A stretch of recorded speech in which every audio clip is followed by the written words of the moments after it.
In the 7 years since the Walt Disney Company has announced the purchase of Fox, they've done nothing. They've done nothing. Typically, if a company is going to find a way to either utilize cash, leverage, i.e. debt, or treasury stock to go out and make a $70 billion acquisition, you would think you might see it reflected in the overall market capitalization at some point. It still hasn't materialized.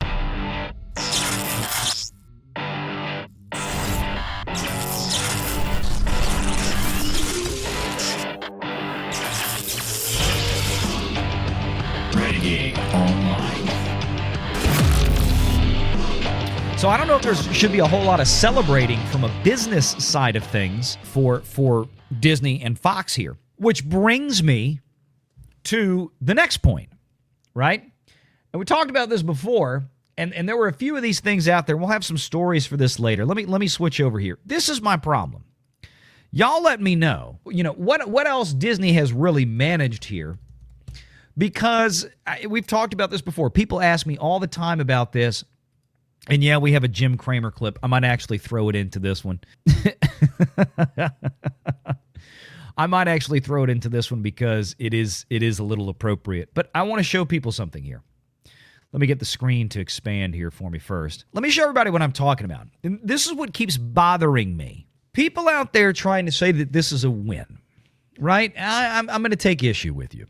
And I want to thank, again, everybody for being here. Make sure you hit the like button. If you haven't hit the thumbs up button, especially if you're watching on YouTube, please go ahead and take care of that for me. It's free, and it's fun, and you can hit the share button. You can send it out to your X or Twitter feed, your Facebook feed, invite your friends in. Let's go back 5 years.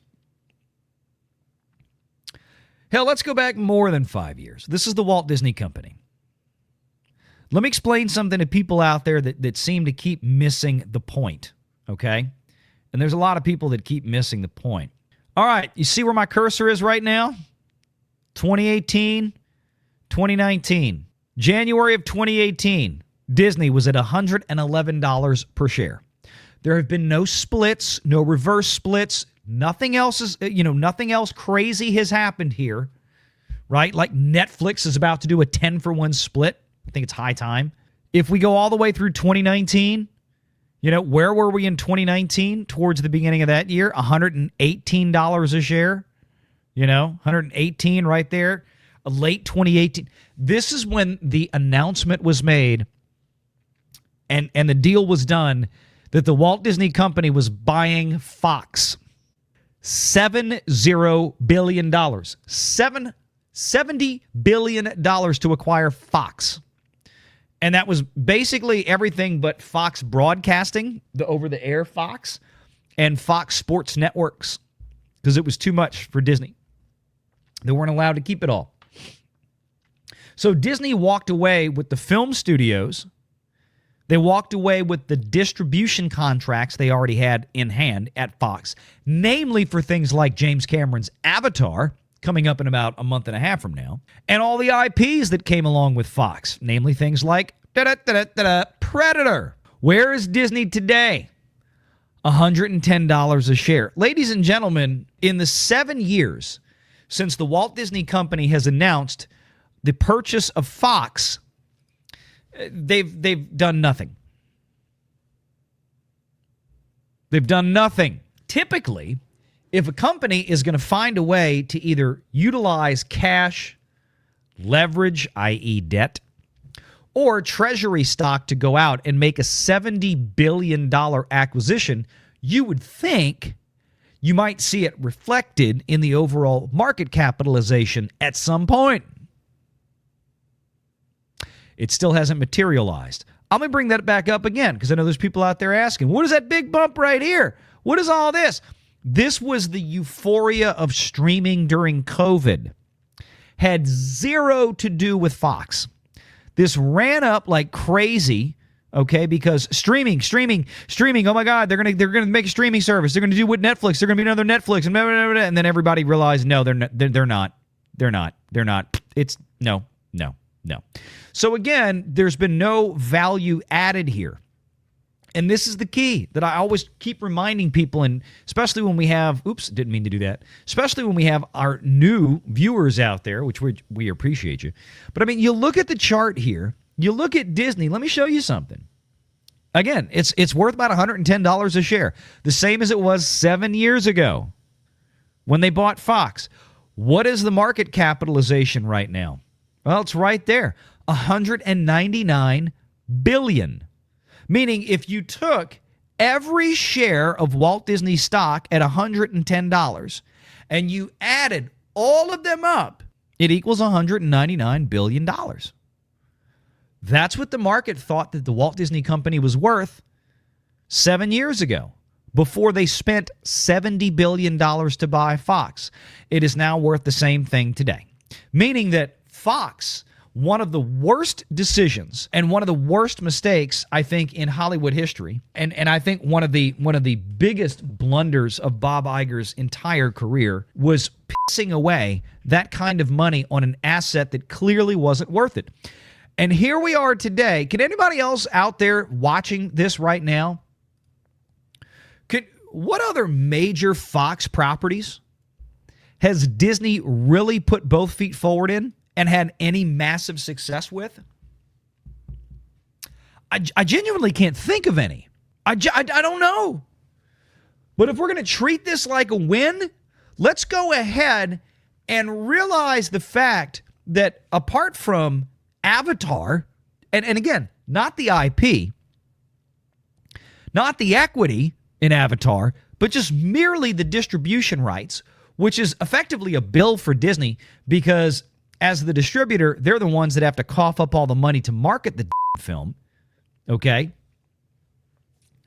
But name a major IP that Disney acquired with that purchase that has served them anywhere to the tune of $70 billion. I mean, we talk about Star Wars being a massive foul up.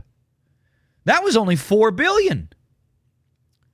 This is literally almost 20 Star Wars worth of purchase by Bob Iger at the Bob Iger Company. And what have we seen for it? And yeah, I see people out there, Shogun. Okay. But that's not a major Fox IP. That was something in the works at Fox. That was part of Fox. I agree with you there. But again, show me where $70 billion of capital value has been introduced. I can't find it. I can't find anything anywhere close. Deadpool, guys, again, what did they make on Deadpool? They might have turned a profit of a few $100 million on it, sure. And yeah, now but what else did they get? The X-Men? We haven't seen what they've done with that yet. I can tell you right now, they're not going to get $70 billion worth of additional value out of there. The share of Hulu. Okay, they got Fox's 1/3 share of Hulu as part of that. Well, they just coughed up $10 billion. $8.5 billion, roughly. Or under 10. Let's put it this way. It was $10 billion or under for the outstanding share that Comcast had. So of the $70 billion, maybe at the time that they did it was worth $5 billion for that share of Hulu. Where's the other $65 billion? Yeah, they got some cash with the deal, right? There's still $50 to $60 billion of this Fox acquisition that are yet unaccounted for, that have yet to show up in anywhere in Disney's books, in their stock price, anywhere in terms of overall real value, what it has done to enhance the company. But then again, this is Bob Iger's hallmark. Buy other people's shit and get as much blood out of it as you can before you break it. Here's the thing. They're not going to really make any money with this movie. It's going to go to Hulu, meaning Disney's not licensing this out to a third party. They're not going to get a check from Netflix. They're not going to get a check from Tubi. They're not going to get a check from anybody. It's going right to Hulu, okay? Remember, Hulu is still bailing Disney Plus out of the hole every single quarter. That's why they've never showed Disney Plus profits separately from Hulu and vice versa. We know Hulu makes money, but we're 99.9% positive Disney Plus still losing its ass, right? And that's why we did this commercial. Remember when the children would gather around the TV to watch Disney Plus? Mom and Dad would watch Hulu. Well, now, all of that's going away. From the company who's brought you so many bad ideas like Disney Star Wars and post-in-game Marvel, the Walt Disney Company will now bring you a new streaming service. But don't worry, we'll still have all your favorites, and we'll still have great programming, even for the modern audience. Coming in 2026, like a long-lost friend on the other end of the telephone line. Who dis? That's right, Disney's new streaming service, because we simply can't hide the billions of dollars of losses on Disney Plus by itself anymore. So again, I don't see a lot of success here for Disney. Again, if this movie actually were to find a way to get to, I mean, it's gonna have to get to roughly $220-something million here just to cover its floor. Basically, it's got to go 3x from here. That's a tall ladder to climb for most movies to go 3x. It's an even taller ladder to climb when we look at the average Disney success rate. Let's go here to a comparative chart on the Predator movie franchise, because again, we got to dispel some of these myths. Go back here to 1987, kids. Look at this. Check this out. 1987, Predator racked up an opening weekend of $12 million. Okay, that's like that's probably close to $50 million today, if not more.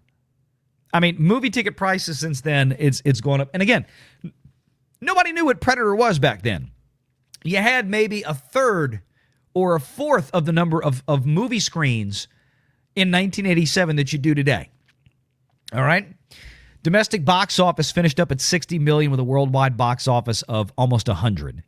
Again, meet that out to today. That's a at least $400 million movie, maybe more, maybe 500. I mean, again, with the prevalence today of IMAX and PLFs and the weight that is shifted, especially in the first weekend or two, or the first week or two of a movie like this, is going to be heavily weighted towards those much more expensive tickets, right?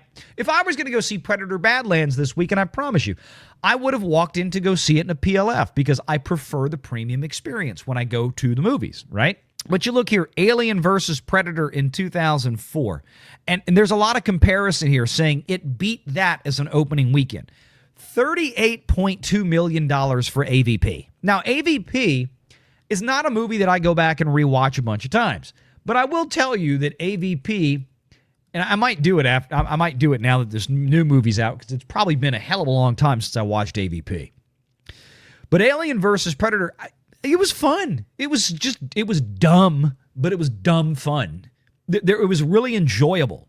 Again, it was a movie that didn't try to be more than it was supposed to be. It did exactly what you wanted it to do. It was Alien, and it was Predator, and they were beating the crap out of each other. That's all I wanted. That's all I needed. $38 million in the opening weekend, however, in 2004. That was 21 years ago, boys and girls. Do you know what has happened to movie ticket prices on average for this sort of film that would enjoy in 2025? Just like Badlands, all the IMAX screens, all the PLF screens, and all this kind of stuff. That $38 million in today's dollars would be something like 80 to 90 million, maybe 100 million. Probably at least 100 million. Real money. So, okay, unadjusted for inflation, you got 40 million. Congratulations. It's the biggest opening for a Predator movie of all time. Again, I'm so tired of the gaslighting on this kind of stuff. I'm not saying the movie is bad. Again, I haven't seen it. I don't care. And if you liked it, that's awesome. I'm not trying to take that away from you. And I'm not going to call you a loser for liking it. I don't care. But we just deal in numbers here. We deal in facts. We deal in math. We deal in business and finance here on this channel. That's what Hollywood gets rammed through here on Valiant Renegade. This is not anything to write home about. Period. End of story. Make sure you're subscribed to Valiant Renegade and join us every Sunday at 6 p.m. Eastern for the live show.